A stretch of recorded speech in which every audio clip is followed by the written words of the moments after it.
pagi anak-anak. Bagaimana kabar kalian? Ya, semoga kalian tetap sehat, tetap semangat dalam pembelajaran hari ini.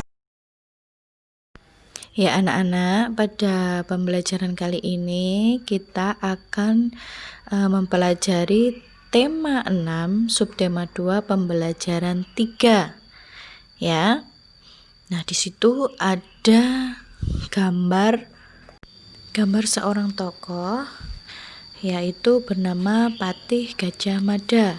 Ya, Patih Gajah Mada merupakan seorang tokoh besar yang mempunyai cita-cita sangat besar, yaitu mempersatukan pulau-pulau dan kerajaan-kerajaan yang ada saat itu menjadi satu, yaitu Nusantara.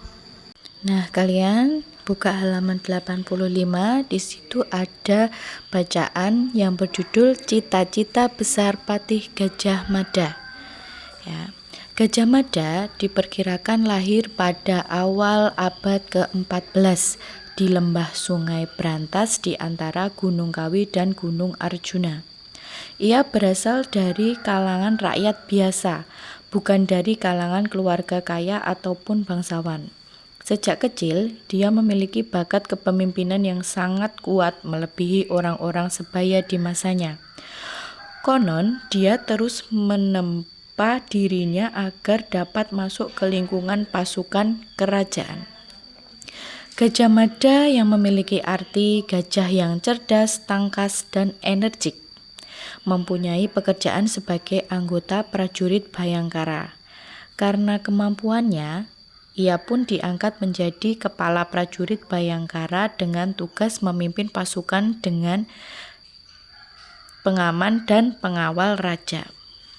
Pengabdian Gajah Mada pada kerajaan dimulai pada masa pemerintahan Raja Jayanegara tahun 1309 sampai 1328. Berkat kerja keras dan kepemimpinannya yang hebat, Gajah Mada menjadi seorang patih kerajaan Majapahit pada masa pemerintahan Ratu Tribhuwana Tunggal Dewi Jayawisnuwardhani. Pada saat hendak dilantik menjadi patih, Gajah Mada membuat janji yang sangat terkenal hingga kini, sebuah ikrar atau janji yang dikenal dengan nama Sumpah Palapa. Ia berjanji tidak ingin menikmati buah pala kecuali dapat mempersatukan daerah-daerah seperti Seram, Tanjung Pura, Haru, Pahong, Semenanjung, Dompo, Bali, Sunda, Palembang, Tasik atau Singapura. Janji atau ikrar yang ia upayakan untuk terwujud dengan menyatukan wilayah tersebut menjadi wilayah Nusantara. Saat itu, wilayah Nusantara lebih luas dari wilayah negara Indonesia saat ini. Saat itu, wilayah Nusantara meliputi seluruh semenanjung Melayu, Malaysia dan Singapura, Sumatera, Jawa, Kalimantan, Sulawesi, Sunda Kecil, Bali, Maluku, Papua, hingga wilayah Darwin, Australia. Setelah kalian memahami bacaan yang ada di buku paket tersebut, ya, kalian kerjakan. Apa itu asal-usul Gajah Mada? Apa cita-citanya Gajah Mada? Bagaimana perjalanan karir Gajah Mada? Bagaimana sikap dan nilai si Patih Gajah Mada itu? Nah, jadi kalian bisa kerjakan di buku tugas kalian, ya. Jangan lupa setelah mengerjakan dikirim di linknya Bu Bella. Usaha keras Patih Gajah Mada untuk menyatukan Nusantara sangat beralasan. Nah, Nusantara itu memiliki sumber daya alam yang beragam dan kaya.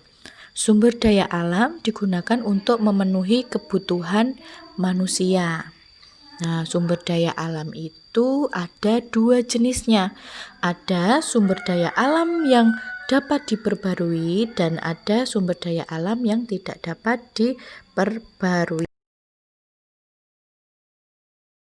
Sumber daya alam adalah segala sesuatu dari alam yang dapat digunakan untuk memenuhi kebutuhan hidup manusia.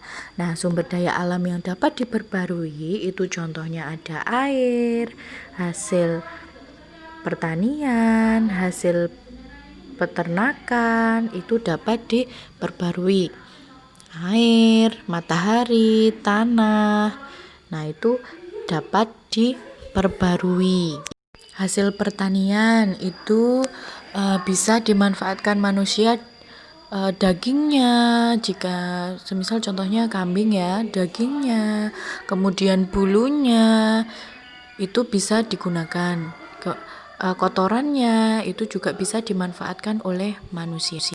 Kalau di hasil perikanan itu ya, hasil perikanan itu ikannya bisa dijual, ikannya bisa dimakan.